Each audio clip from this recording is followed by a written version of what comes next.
Islam dan Kristen berpendapat mati atau menewaskan orang, mati atau mematikan, itu syahid. Semua pihak. Kristen juga berpikir begitu. Kalau saya bunuh orang Islam, saya syahid. Kalau saya mati pun, saya syahid. Surat Muhammad ayat 4.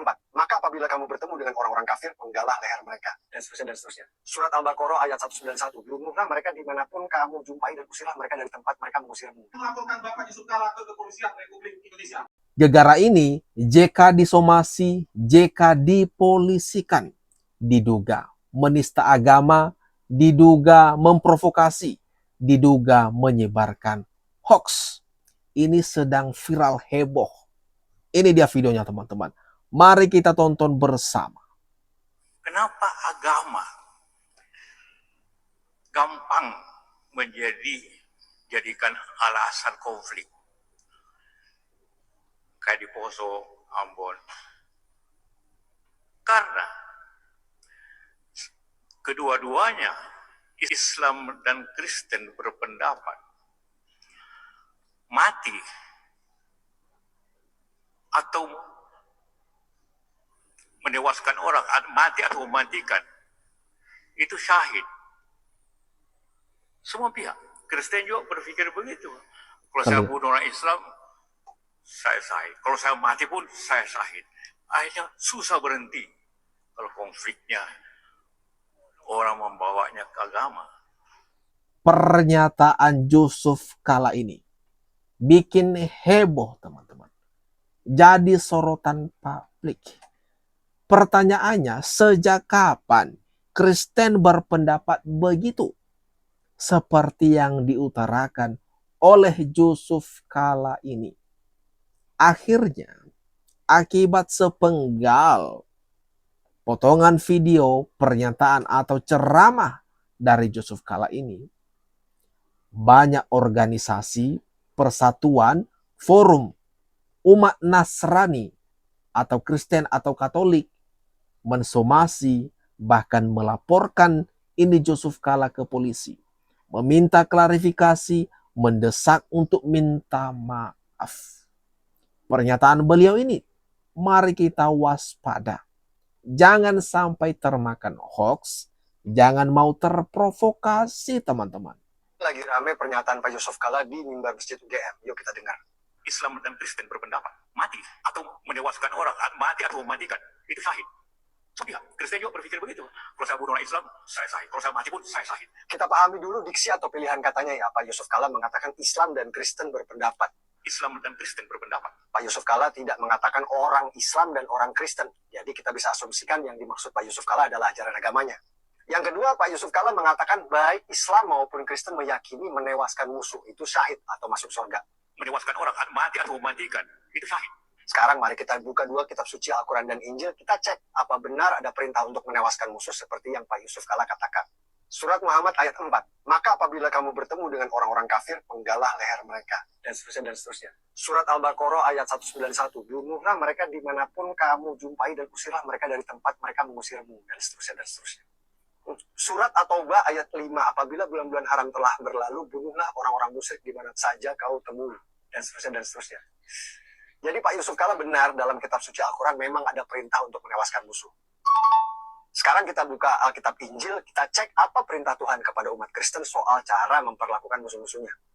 Lukas 6:27, tetapi kepada kamu yang mendengarkan aku berkata, kasihilah musuhmu, berbuatlah baik kepada orang-orang yang membenci kamu. Matius 5:39, tetapi aku berkata kepada kamu, janganlah kamu melawan orang-orang yang berbuat jahat kepadamu, melainkan kepada siapapun yang menampar pipi kananmu, berikanlah juga padanya pipi kirimu. Roma 12:17, janganlah membalas kejahatan dengan kejahatan, lakukanlah apa yang baik bagi semua orang. Ternyata di Alkitab Injil tidak ada perintah untuk menewaskan musuh, yang ada malah perintah untuk mengasihi musuh. Jadi pernyataan Pak Yusuf Kala soal Kristen ini salah. Jadi terbukti ya, kalian umat Kristen memang ajaran cinta kasih, sampai kepada musuh pun kalian diperintahkan untuk mengasihi. Ini gimana teman-teman? Setelah dibedah oleh Abu Janda alias Permadi Arya, soal kedua ada Al-Quran, ada kitab suci Injil, dan dari hasil bedahan dari Abu Janda memang ditemukan beberapa poin tadi, Namun di poin untuk kitab suci Injil tidak ditemukan seperti yang disampaikan oleh Yusuf Kala. Jadi terduga kuat. Di sini dia terduga menyampaikan atau menyebarkan hoax. Lalu kena lagi terduga, terindikasi dia menistakan agama. Ketiga, dia terduga lagi melakukan provokasi. Nah, gimana nih? Kalau menurut kalian ini sudah heboh ini sekarang. Situasi sudah semakin memanas. Jelas ini sekarang menjadi sorotan publik. Ini harus ada yang menengahi nih situasi seperti ini. Jangan dibiarkan ini berlama-lama. Bisa-bisa kacau ini. Bisa-bisa sesuai dengan prediksi Yusuf Kala akan terjadi chaos. Itu yang perlu kita hindari, teman-teman. Kita cegah jangan sampai terjadi. Shalom, selamat malam untuk kita semua. Pada hari ini, kami dari lembaga-lembaga Kristen dan organisasi masyarakat berkumpul di kantor pusat sekretariat DPP Gamki untuk menyampaikan pernyataan sikap.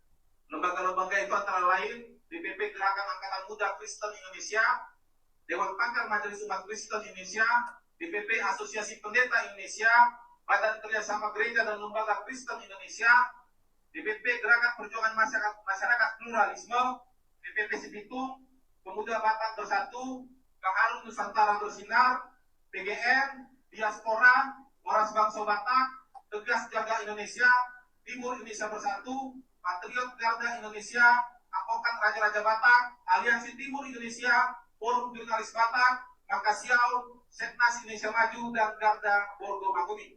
Pada hari ini kami mendiskusikan terkait pernyataan Bapak Yusuf Kala dalam ceramahnya yang menyinggung ajaran agama Kristen. Dan kami menyatakan sikap. 1. Menyatakan bahwa agama Kristen tidak pernah mengajarkan membunuh orang Islam akan sahih masuk surga. Justru agama Kristen mengajarkan untuk mengasihi sesama manusia, bahkan musuh sekalipun. 2. Mengecam keras pernyataan Bapak Yusuf Kala yang menyakiti hati kami umat Kristen dan menimbulkan kegaduhan di tengah masyarakat. 3. Maka bersama ini kami yang terdiri dari berbagai lembaga Kristen dan organisasi masyarakat akan melaporkan Bapak Yusuf Kala ke Kepolisian Republik Indonesia. Demikian yang bisa kami sampaikan pada hari ini, Minggu 12 April 2026, untuk bisa kita sikapi bersama dan bisa kita konsolidasikan seluruh Indonesia. Terima kasih. Ini beberapa forum persatuan umat Kristen menuntut pertanggungjawaban dari Yusuf Kala dan mengatakan melaporkan Yusuf Kala akibat pernyataan yang menyakitkan ini. Bikin gaduh. Aduh. Kok bisa-bisanya ya Yusuf Kala ini blunder berbicara membahas agama orang lain. Sekarang gimana? Gimana cara beliau ini mempertanggungjawabkan ucapannya? Setidaknya klarifikasi lah. Jangan cuma mau berdiam diri. Ini bergejolak panas. Banyak umat Kristen yang tidak terima dengan pernyataan Yusuf Kala ini. Jelas ini sangat menyakiti hati umat Nasrani. Yang saya catat ingat dalam hati saya, JK menggunakan keuntungan bisnisnya menghentikan penyebaran Injil. Dia antikris Indonesia. Dia bisa disamakan dengan Ali Khamenei yang membantai pemuda Iran. Dia juga nggak ada rasa malu, saudara-saudara. Saya tahu dia punya teman saya ketika saya ke Kendari dan juga saya ke Poso. Dia punya showroom Yamaha di Palu, besar. Semua keuntungan untuk mendanai pejuang Poso, teroris. Dia habiskan semua. Itu. Apa benar demikian, teman-teman? Ini gimana? Disampaikan oleh Saifuddin soal JK mendanai tragedi di Poso. Katanya ada showroomnya yang begitu besar di sana dan semua keuntungan untuk mendanai orang-orang tersebut. Aduh, kalau benar ini betapa jahatnya lah bisa kita bilang. Kalau benar. Yusuf Kala begitu jahatnya. Aduh, ini sudah tak bisa, tak habis lah. Tak bisa berkata apa-apa lagi, tak habis pikir. Dengan Yusuf Kala, beliau ini sebagai tokoh bangsa, pernah menjadi wakil presiden 2 kali malah. Tapi semakin kita kulik, semakin kita dengar info-info bagaimana ini Yusuf Kala yang sebenarnya, bikin takut, bikin merinding, dan tentunya kita kaget. Ini gimana kalau menurut pendapat kalian? Atas apa yang barusan saja kita tonton ini teman-teman, kita lihat bersama. Jangan lupa, mari kita ramaikan kolom komentar yang ada di bawah.